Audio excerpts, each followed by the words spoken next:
Ikusiko dugu katedralaren gainean jartzeko hodeia nola egin.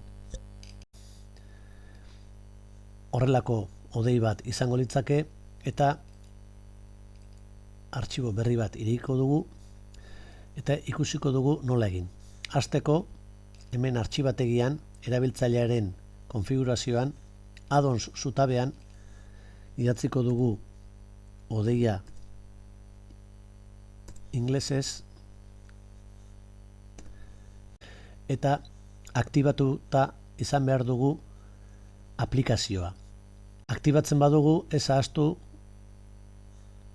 konfigurazio berri hori gordetzearena.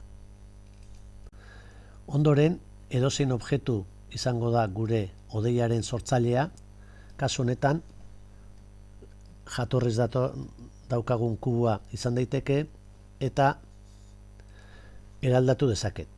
Behin eraldatutakoan, espazio teklari emanda aukeratzen dugu hodei sortzailea eta ematen badiogu render irudi bat egiteko ikusiko dugu sortu digula. Nahi badugu eraldatu dezakegu gure hodeia edo bikoiztu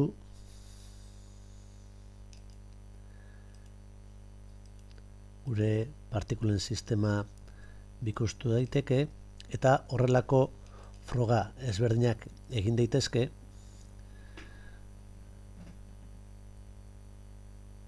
gure nahien arabera.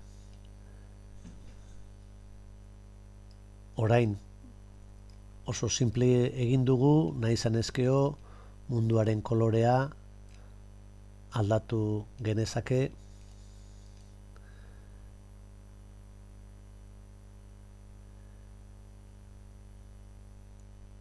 Aukera guztiak irekita dauzkagu.